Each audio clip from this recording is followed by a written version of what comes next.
दोस्तों नमस्कार, बहुत बहुत स्वागत है आपका एजुकेशन कीड़ा के डेली करंट अफेयर के वीडियो में। आज के इस वीडियो में डिस्कस करेंगे हम 17 और 18 अगस्त का करंट अफेयर। ठीक है, डिस्कस करने से पहले एक बार कल के सवाल का आंसर देख लेते हैं। तो कल का सवाल था दोस्तों कि भारतीय रेलवे किस राज्य में इजई नदी के ऊपर दुनिया का सबसे लंबा घाट पुल का निर्माण कर रहा है। ठीक है दोस्तों, तो इसका आंसर था मणिपुर में। मणिपुर राज्य में ये दुनिया का सबसे लंबा पुल का निर्माण भारतीय रेलवे कर रहा है। ठीक है दोस्तों, अब एक बार कल के करंट अफेयर का क्विक रिवीजन भी कर लेते हैं। तो कल के करंट अफेयर का पहला क्वेश्चन था कि भारतीय स्वतंत्रता दिवस प्रतिवर्ष 15 अगस्त को मनाया जाता है और भारत वर्तमान में अपना कौन सा स्वतंत्रता दिवस मना रहा है। तो इसका आंसर दोस्तों 74वां, मतलब 74th इंडिपेंडेंस डे भारत ने इस बार सेलिब्रेट किया है। अगला क्वेश्चन था कि निम्नलिखित में से किसने one sun one world one grid पहल की घोषणा की है। ठीक है, इसे हम शॉर्ट फॉर्म में भी जानते हैं, वन सन वन वर्ल्ड और वन ग्रिड। तो इसे OWOG के नाम से भी जाना जाता है और इसकी घोषणा की है भारतीय प्रधानमंत्री नरेंद्र मोदी जी ने। ठीक है, अगला क्वेश्चन था कि एंग्लो मणिपुर युद्ध के नायकों को याद करने के लिए किस राज्य ने अपने देशभक्त दिवस को मनाया है। तो ये मनाया है दोस्तों मणिपुर ने। अगला क्वेश्चन था कि SEBI सेबी के कार्यकारी निदेशक के रूप में किसे नियुक्त किया गया। तो उन्हें नियुक्त किया गया JP गर्ग को। ठीक है, अगला क्वेश्चन था कि उस व्यक्ति का नाम बताइए जिसने महानिदेशक नौसेना संचालन DGNO के रूप में पदभार संभाला है। तो उनका नाम है वाइस एडमिरल दिनेश के त्रिपाठी। ठीक है, अगला क्वेश्चन था कि उस व्यक्ति का नाम बताइए जिसे इंडियन बुल हाउसिंग फाइनेंस यानी कि IBH के गैर कार्यकारी अध्यक्ष के रूप में नियुक्त किया गया है। तो उनका नाम है सुभाष सेरोतन मुंद्रा। ठीक है, अगला था कि किस पूर्व भारतीय कप्तान ने अंतरराष्ट्रीय क्रिकेट से संन्यास की घोषणा की है। तो ये आंसर है MS धोनी ने। और आखिरी क्वेश्चन था कि निम्नलिखित में से किस भारतीय क्रिकेटर खिलाड़ी ने हाल ही में अंतरराष्ट्रीय क्रिकेट में संन्यास लिया है। तो वो था सुरेश रैना। ठीक है दोस्तों, आगे बढ़ते हैं, बात करते हैं आज के करंट अफेयर के पहले प्रश्न की। तो आज के करंट अफेयर का पहला प्रश्न है कि उस निजी क्षेत्र के बैंक का नाम बताइए जिसने भारतीय सशस्त्र बल के जवानों के लिए शौर्य KGC कार्ड का लॉन्च किया है। ठीक है, name the private sector bank which has launch Shaurya KGC card for Indian arm force personal. ठीक है, तो दोस्तों ये किया है HDFC बैंक ने। ठीक है, HDFC बैंक ने ये कार्ड लॉन्च किया है। डिटेल्स देख लेते हैं इसकी पूरी जानकारी के लिए। ठीक है, तो भारतीय सशस्त्र बल के जवानों के लिए HDFC बैंक ने शौर्य KGC कार्ड का लॉन्च किया है। ठीक है, कार्ड जो है वो सैन्य और अर्धसैनिक पेशेवरों के लिए कृषि ऋण को पेश करेगा। ठीक है, 45 लाख से अधिक भारतीय सशस्त्र बलों के कर्मियों के लिए अपनी तरह का यह पहला जो है प्रोडक्ट है या उत्पाद है। ठीक है, ये जो है उनके परिवार के कृषि जरूरतों को पूरा करने के लिए 5 लाख सैन्य और अर्धसैनिक पेशेवरों को लक्षित करेगा, मतलब उन्हें फायदा दिलाएगा। ठीक है, ये उत्पाद जो है या ये प्रोडक्ट जो है विशिष्ट विशेषताओं और पात्रता मानदंडों के साथ आता है जो विशेष रूप से उन लोगों के लिए तैयार किया गया है जो अपने घरों से बहुत दूर ठीक है तैनात है। ठीक है, शौर्य KGC कार्ड जो है वो फसल के लिए अल्पकालिक ऋण और 5 साल तक की अवधि के लिए कृषि निवेश के लिए लंबी अवधि के लोगों को शामिल करता है। ठीक है, जिसे नियमित अंतराल की समीक्षा की जाएगी। ठीक है, तो बात करते हैं उपयोगी नोट्स की। तो HDFC बैंक का जो मुख्यालय है वो स्थित है मुंबई महाराष्ट्र में। ठीक है, और HDFC का जो टैगलाइन है बैंक का वो है हम आपकी दुनिया को समझते हैं। ठीक है दोस्तों, यानी कि HDFC बैंक ने क्या लॉन्च किया है, एक शौर्य KGC कार्ड लॉन्च किया है जो कि सशस्त्र सीमा बल के जवानों के लिए लॉन्च किया गया है, जिसका फायदा उन जवानों को ये मिलेगा कि वो जो है कृषि लोन इस कार्ड के थ्रू आराम से ले सकते हैं। ठीक है दोस्तों, आगे बढ़ते हैं अगले प्रश्न की तरफ। अगला प्रश्न है कि हाल ही में आयोजित BRICS anti drug working group की 14वीं बैठक की अध्यक्षता किस देश ने की। ठीक है, which country chair the 4th meeting of the BRICS BRICS anti drug working group held recently. तो ये दोस्तों की अध्यक्षता की है रशिया ने। ठीक है, डिटेल्स देख लेते हैं इसकी पूरी जानकारी के लिए। रूस ने BRICS anti drug working group के 14वीं बैठक की अध्यक्षता की है। वीडियो कॉन्फ्रेंस में जो सत्र आयोजित किया गया था उसमें ब्राजील, रूस, चीन, दक्षिण अफ्रीका और भारत का प्रतिनिधित्व भागीदारी की थी। ठीक है, नारकोटिक्स कंट्रोल ब्यूरो के महानिदेशक राकेश अस्थाना ने बैठक में भाग लेने वाले भारतीय प्रतिनिधि मंडल का नेतृत्व भी किया था। ठीक है दोस्तों, आगे बढ़ते हैं अगले प्रश्न की तरफ। अगला प्रश्न है कि आयुष मंत्रालय द्वारा, ठीक है ध्यान दीजिएगा दोस्तों, आयुष मंत्रालय द्वारा हाल ही में शुरू की गई मुहिम का जो नाम बताइए जो कि प्रतिरक्षा बढ़ाने के लिए और बीमारियों को रोकने के लिए विभिन्न आयुष आधारित समाधानों को की ताकत के बारे में बहुमूल्य जानकारी के बारे में जागरूक करना है। ठीक है, थोड़ा लंबा प्रश्न है दोस्तों, ध्यान दीजिएगा। Name the campaign recently launched by the ministry of AYUSH to aware people about the valuable information, ठीक है, about the strength of various IOS based solution for enhancing immunity and preventing disease. ठीक है, तो सवाल से ही हमें जवाब का पता चल रहा है, तो ये इसका जवाब है आयुष फॉर इम्यूनिटी। डिटेल्स देख लेते हैं पूरी जानकारी के लिए इसकी। ठीक है, तो आयुष मंत्रालय द्वारा आयुष के लिए प्रतिरक्षा पर एक अभियान जो है वो शुरू किया गया है। अभियान जो है एक वेबिनार के दौरान जो है शुरू किया गया है, जिसमें 50,000 से अधिक लोगों की भागीदारी थी। आयुष मंत्रालय द्वारा अपने नए डिजिटल संचार मंच आयुष वर्चुअल कन्वेंशन सेंटर यानी कि AVCC पर वेबिनार का स्ट्रीम जो है किया गया था। ठीक है, आयुष फॉर इम्यूनिटी या फिर आयुष के लिए प्रतिरक्षा अभियान के माध्यम से आयुष मंत्रालय लोगों को प्रतिरक्षा बढ़ाने और बीमारियों को रोकने के लिए विभिन्न आयुष आधारित समाधानों की ताकत के बारे में महत्वपूर्ण जानकारी के बारे में सूचित करने की कोशिश करता है। ठीक है, तो मतलब इस वेबसाइट पे आपको जो है विभिन्न बीमारियों से बचने के लिए क्या चीज खाना चाहिए, क्या चीज इस्तेमाल करना चाहिए जो आपके शरीर को फायदा करे, वो जानकारी आपको यहाँ पे मिलती है। बात करते हैं कुछ उपयोगी नोट्स की, तो आयुर्वेद, योग और प्राकृतिक चिकित्सा, ठीक है, यूनानी, सिंध और हेम्योपैथिक के लिए राज्य मंत्री जो है वो श्रीपाद येसो नायक जी हैं। ठीक है दोस्तों, आगे बढ़ते हैं अगले प्रश्न की तरफ। अगला प्रश्न है कि उस बैंक का नाम बताइए जिसने डिजिटल बैंकिंग चैनलों का उपयोग करने के लिए ग्राहकों को प्रोत्साहित करने के लिए डिजिटल अपने नाम का एक अभियान जो है शुरू किया है। ठीक है, name the public sector bank which has launch a campaign name, ठीक है, डिजिटल अपने to encourage customer to use digital banking service. ठीक है, तो ये दोस्तों किया है PNB ने, तो पंजाब नेशनल बैंक ने ये जो है कैंपेन शुरू किया है। पंजाब नेशनल बैंक ने अपने ग्राहकों को डिजिटल बैंकिंग चैनलों का उपयोग करने के लिए और उन्हें प्रोत्साहित करने के लिए डिजिटल अपने नाम का एक अभियान जो है शुरू किया है। ठीक है, स्वतंत्रता दिवस पर अवसर पर ये बैंक के प्रबंध निदेशक SS, ठीक है, मल्लिकार्जुन राव द्वारा शुरू किया गया अभियान, जो कि 31 मार्च 2021 तक जो है 2021 तक चलाया जाएगा। ठीक है, PNB यानी कि पंजाब नेशनल बैंक ग्राहकों को डिजिटल चैनलों का उपयोग करना और कोविड-19 के लिए PM केयर्स कोष में दान करने का महान कारण में भाग लेने के लिए प्रोत्साहित करेगा। ठीक है दोस्तों, ये जो कैंपेन जो है उसका कार्य ये है। ठीक है, बात करते हैं कुछ उपयोगी नोट्स की, तो PNB का जो मुख्यालय यानी कि PNB बैंक का जो हेडक्वार्टर है वो है नई दिल्ली में। ठीक है, PNB की स्थापना हुई थी 19 मई सन 1854 में। ठीक है दोस्तों, लाहौर पाकिस्तान में। PNB का संस्थापक है लाला लाजपत राय दयाल सिंह मजीठिया। ठीक है दोस्तों, आगे बढ़ते हैं अगले प्रश्न की तरफ। अगला प्रश्न है किस राज्य सरकार ने राज्य में स्थानीय व्यापार को और उद्यमिता यानी कि एंटरप्रेन्योरशिप को प्रोत्साहित करने के लिए केंद्रीकृत ई-कॉमर्स प्लेटफॉर्म जिसका नाम है येलो चेन शुरू किया है। ठीक है, which state government has rolled out yellow chain a centralized e-commerce platform to encourage local business and entrepreneurship in the state। तो ये क्या है, नागालैंड की सरकार ने। डिटेल्स देख लेते हैं इसकी पूरी जानकारी के लिए।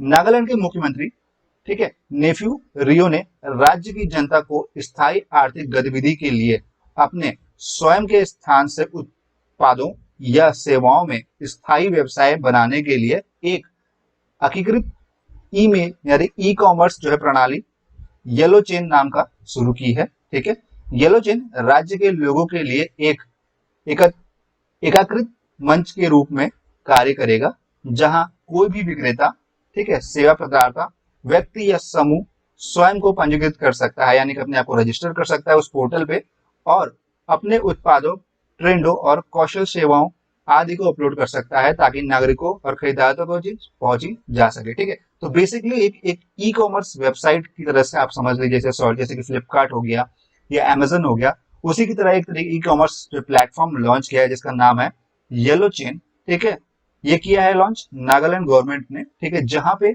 जो कोई भी यूजर्स अपने आप को रजिस्टर कर सकते हैं, चाहे वो सेलर हो और चाहे वो बायर हो। ठीक है, सेलर जो है अपने प्रोडक्ट को अपलोड करेंगे और बायर जो है जा करके देख करके अपनी जरूरतों के हिसाब से उस प्रोडक्ट को खरीदेंगे। ठीक है, अब चूंकि बात हुई नागालैंड की, तो नागालैंड का डिटेल डिस्कस कर लेते हैं।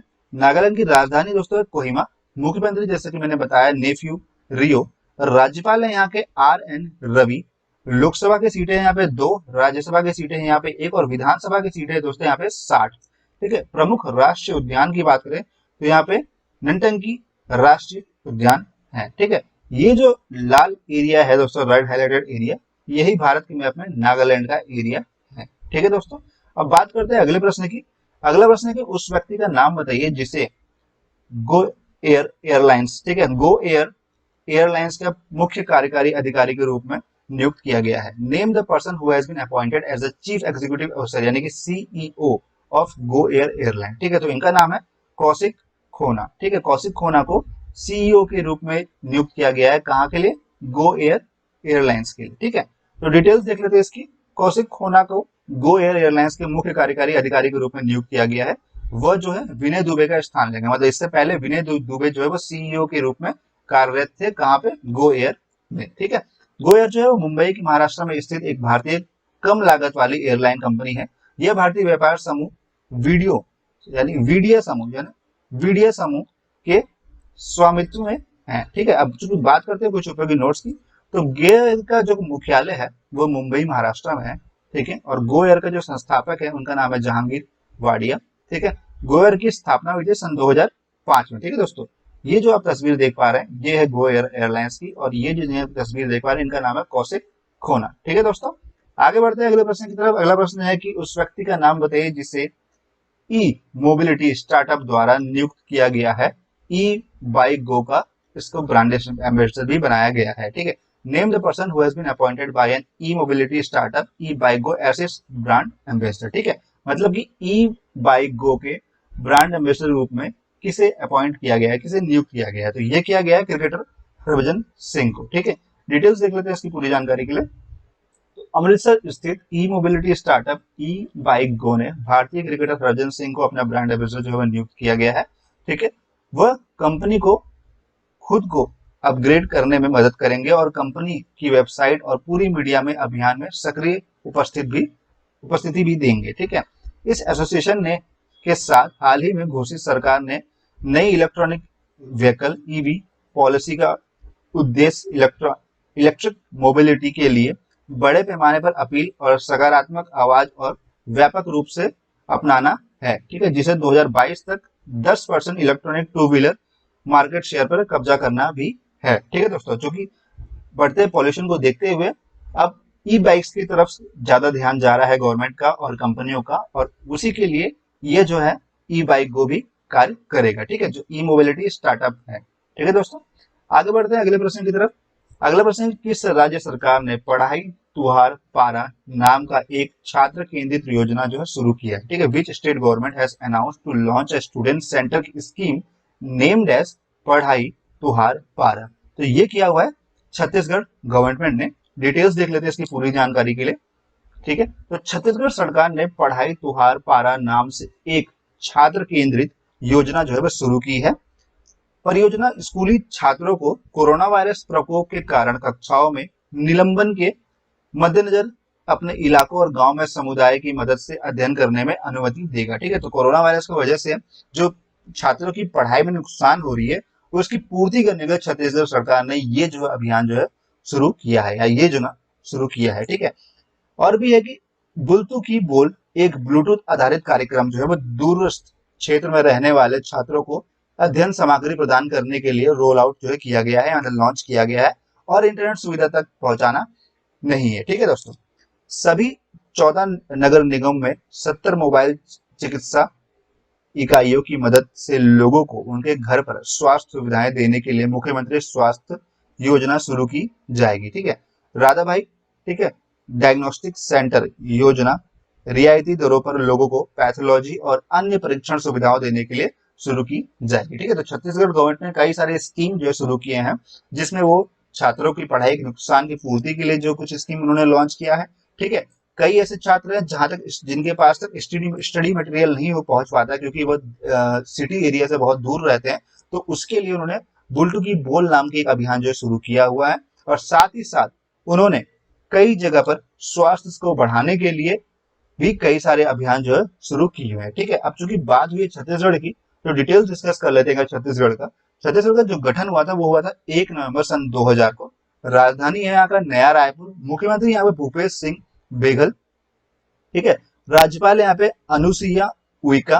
ठीक है। लोकसभा की सीटें यहाँ पे 11 और राज्यसभा की सीटें यहाँ पे 5, विधानसभा की सीटें यहाँ पे 90।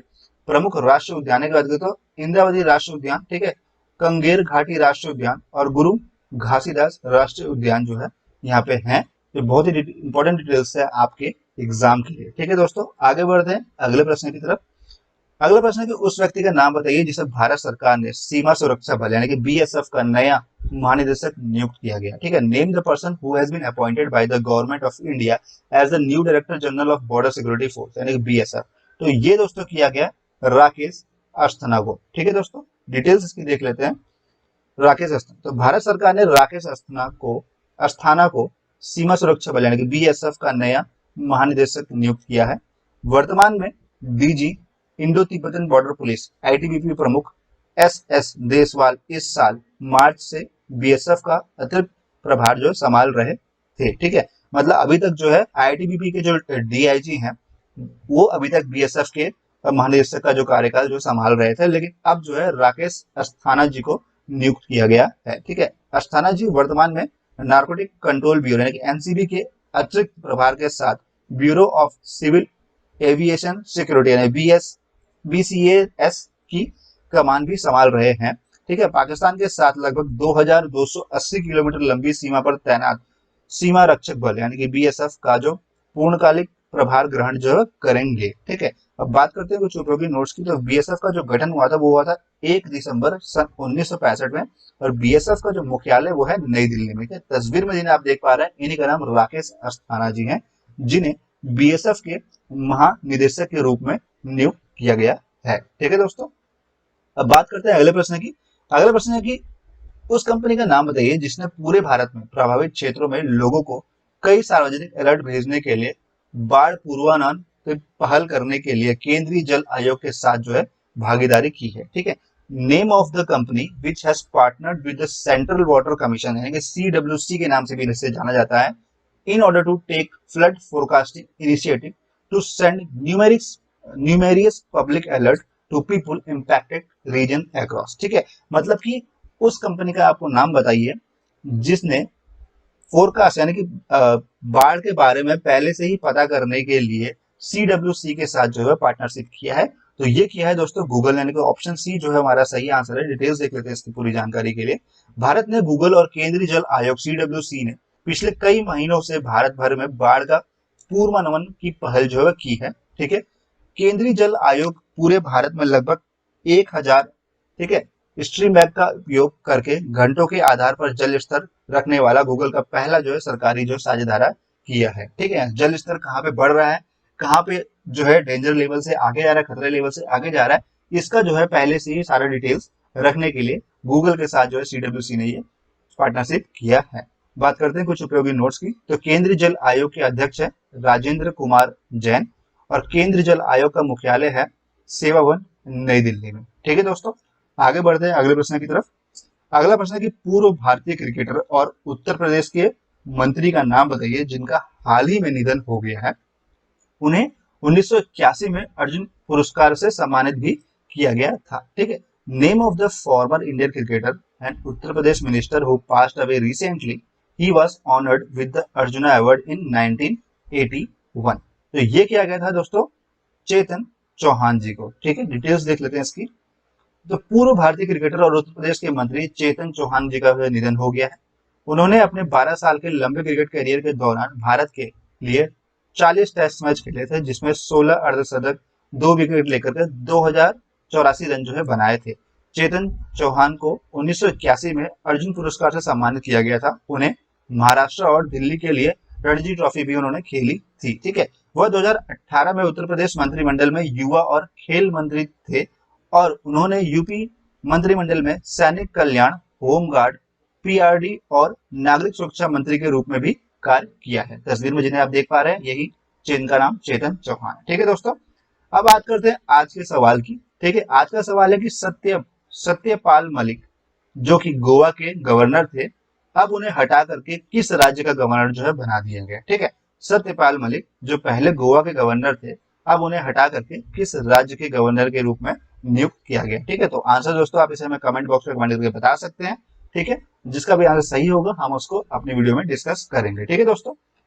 इस वीडियो में दोस्तों बस इतना ही। अगर आपको हमारी वीडियो पसंद आई हो तो वीडियो को जरूर लाइक जरूर करिएगा, ठीक है। वीडियो को शेयर करना मत भूलिएगा दोस्तों, और सबसे इंपॉर्टेंट चीज दोस्तों, हमारे चैनल को सब्सक्राइब करना मत भूलिएगा, ताकि आपको ऐसी वीडियो हर दिन मिल सके। अब मिलते हैं आपसे कल की वीडियो में दोस्तों, तब तक नमस्कार, धन्यवाद, जय हिंद, जय भारत।